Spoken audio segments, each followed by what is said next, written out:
Real estate's plus 10%. The S&P's 15%. You can double it with the Magnificent Seven. Find the best companies in the S&P, the Nvidias, the Apples, the Googles. 29%. And this little creature we call Bitcoin is doubling that, 60%. Everyone in the world is searching for an asset uncorrelated to the S&P 500 with higher returns. Uncorrelated and performing. It's the holy grail. Banks have conferences on this stuff. Well, Bitcoin is that asset. It's an asset without the counterparty risk that comes from competitors, countries, corporations, creditors, cultures, or currencies. Everything else you own in your life has a counterparty risk to one of those items, except Bitcoin. I mean, like, there's an entire industry that's wrapped up in that idea of how do I keep my money. Bitcoin is this digital capital that has a useful life not of 30 years, but maybe 30,000 years. And that's the profound idea. It's stretching your time horizon to a different place. Bitcoin has been punching through traditional capital markets, and Michael Saylor reveals why this digital asset is outpacing everything else. With Bitcoin outperforming bonds, gold, real estate, and even top stocks, its future potential is undeniable. In this video, Saylor breaks down how Bitcoin is reshaping the global financial landscape and why it's the ultimate store of value. The economic problem is that very few asset classes outperform monetary inflation. If you're trying to beat the cost of capital, the S&P index, it's very, very challenging to do it. And everybody in the world is looking for a solution to this problem. The companies don't have a solution. If the company can't grow 15% a year or more, institutional investors lose interest, liquidity in the stock dries up, there is no options market. And companies are required by normal treasury rules to use US treasuries as their capital asset. And if a companies sitting on top of treasury bills, they're losing 10% of their capital a year. They're underperforming the cost of capital by 10%. $100 billion of capital is going to cost your shareholders $10 billion a year. So companies are in essence type 1 diabetics. Every company with a treasury strategy is a diabetic. You're in essence bleeding capital off your balance sheet. And of course, intelligent CEOs or CFOs understand that. So their solution, of course, is just give away all the money. Like, we give away the capital. We buy the stock back and we lever up 144 to 1, or I dividend it out. But the solution of my wealth is toxic, so I'm going to give it all away is, in my opinion, not a recipe for living happily ever after. And that's what we do to most operating companies. Bitcoin is just punching a hole in all the traditional capital markets. This isn't 1 year or 2 years. This is 4 years, but you know, it happens to be the 4 years since MicroStrategy decided Bitcoin was the solution. And you might say, well, you cherry-picked that number. That's the low number. I cherry-picked that number because the other numbers are better, and I'll show you that in a second. If we look at this entire set of asset classes, they line up kind of elegantly. If you're actually holding bonds for the last 4 years, you lost 5% of your capital a year. They're losers. Every bank in the US is capitalized on bonds. Every operating company is capitalized on bonds. You wonder why the banks are sick? You wonder why the operating companies are sick? They're sitting on those minus 5% instruments, and that's their best idea. Gold's plus 6%. You might as well just hold gold. Real estate's plus 10%. The S&P's 15%. You can double it with the Magnificent Seven. Find the best companies in the S&P, the Nvidias, the Apples, the Googles. 29%. And this little creature we call Bitcoin is doubling that, 60%. And when you look at that chart, a lot of things become pretty clear. But this is the past 14 years. Bitcoin's not just winning. I mean, it's up 78% in 8 years. It's up 103% in 12 years. It's up 168% in 14 years. It's consistently winning. Well, Bitcoin is that asset. It's an asset without the counterparty risk that comes from competitors, countries, corporations, creditors, cultures, or currencies. Everything else you own in your life has a counterparty risk to one of those items, except Bitcoin. Bitcoin is in essence orthogonal to the rest of the market. That makes it alpha. This is fidelity data. It's showing the lack of correlation and the Sharpe ratio. It's got the highest Sharpe ratio. It's got the lowest correlation. So even if you haven't read the book, The Bitcoin Standard, even if you haven't thought about it for 100 hours or 1,000 hours or 10 hours, all you have to do is just run the numbers. The market is screaming at you that it's an uncorrelated, high-performing asset.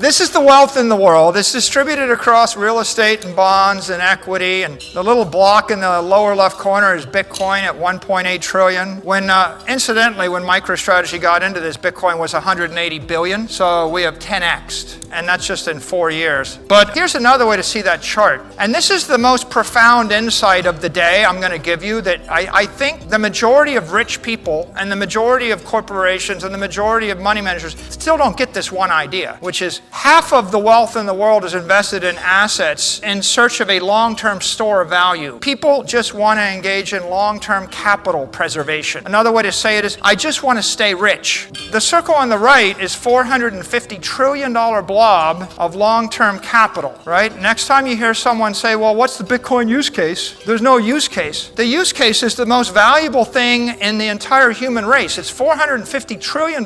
It's all the capital in the world. The use case is you get to keep your money, right? That's actually the epiphany. Once you understand that people are using assets for two reasons, long-term capital preservation, or the second reason is utility. Bitcoin has consistently outperformed traditional assets. Over the past 14 years, Bitcoin's return has been nothing short of extraordinary. 78% in 8 years, 103% in 12 years, and 168% in 14 years. These numbers far exceed bonds, real estate, and even stocks like the S&P 500. The key is Bitcoin's low correlation with other assets and its highest Sharpe ratio, proving it's an uncorrelated, high-performing asset. What makes Bitcoin stand out is its ability to store value without the risks associated with traditional financial and physical assets. While financial assets degrade due to market volatility, inflation, and political factors, Bitcoin provides a hedge against these issues, offering the potential for long-term capital preservation. With $450 trillion invested in capital assets globally, Bitcoin represents a solution to these risks, allowing investors to preserve their wealth without worrying about entropy or external factors. As we move away from physical and financial assets, Bitcoin emerges as the new digital capital. The challenge with preserving capital is you either do with financial assets and they degrade over time due to entropy. Everything you invest in is subject to weather and war and tax and inheritance and income and excise. And these are the risk factors in every 10K. They degrade the capital. And so people that want to get away from financial assets, they buy land and they buy buildings and they buy physical items. But entropy degrades them too. There's a hurricane coming, in Florida right now. It's going to hit in the next few days. What's the cost of chaos, confusion, and competition, inflation, politics, and war? Well, the cost is like 3% of $450 trillion. The cost is $10, $15 trillion a year. It's trillions of dollars a year. Someone says, well, what's the use case of Bitcoin? It's like, well, we're not going to lose 10 trillion a year. Like, you get to keep the 10 trillion, right? That's what's driving people to Bitcoin. When you live in a world without Bitcoin, and you live in a world of capital assets that are physical and financial, you see your useful life is 10, 20, 30 years. This guy Satoshi came along and discovered a method to transfer value without a trusted intermediary. And everybody repeats it ad infinitum. Satoshi figured out how to send something of value between two people without an intermediary. But that wasn't the brilliant idea. The idea that's so profound it shakes the foundation of the economy is that Satoshi figured out a method to store value without a trusted intermediary. Because sending the value, it's like a little bit better than Visa or the Fed wire. Storing the value, well, that makes it the most useful thing for $450 trillion of capital. That's worth 10 trillion a year. That's the big idea. And it's a very poorly understood idea. Bitcoin represents the transformation of our capital from financial and physical assets to digital. What we've created is an asset without financial risk that's in a currency or a stock, and without physical risk that's in real estate or property. And that makes it digital capital. Yes, it's not a currency, right? It's capital. Once you understand it as capital, you realize that you ought to compare it to a $100 million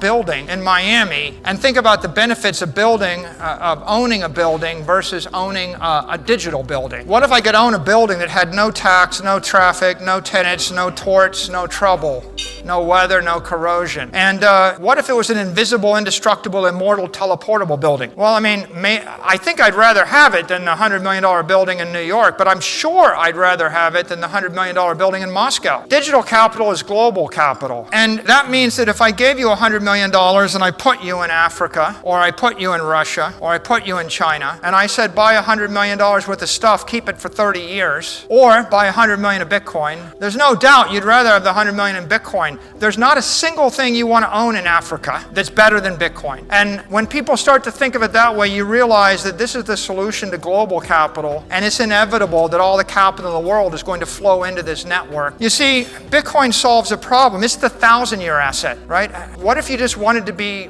wealthy forever? I mean, like, there's an entire industry that's wrapped up in that idea of how do I keep my money? Bitcoin is this digital capital that has a useful life not of 30 years, but maybe 30,000 years. And that's the profound idea. It's stretching your time horizon to a different place. And what backs it? Oh, it's not backed by anything. People say that. It's not backed by anything. It's backed by power. The same thing that backs everything in the world. Raw power, a lot of it is backed by digital power, political power, economic power. 733 exahash is more power than Amazon or Apple or Google could muster or Microsoft could muster to attack the network right now, or any nation state. It is the most digital power. 18 gigawatts is 18 full-on nuclear reactors. It's more than the United States Navy runs on. 850 billion of real capital. People have taken 850 billion of real money, deposited in the bank that we call Bitcoin. You think those people aren't going to fight to defend the 850 billion? There's a lot of economic power. 420 million crypto advocates. You just saw the impact on the election on Tuesday night. 220 million holders. It's the most powerful crypto network in the world. It's 99% of the power in the crypto network. It is the dominant one. It's 100x more powerful than the next best one.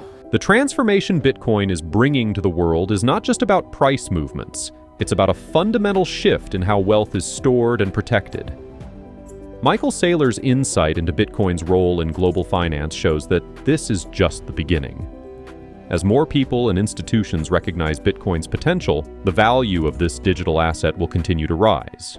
Don't miss the chance to understand how Bitcoin can safeguard your wealth and transform your investment strategy in the coming decade. Stay tuned for more deep dives into the future of Bitcoin.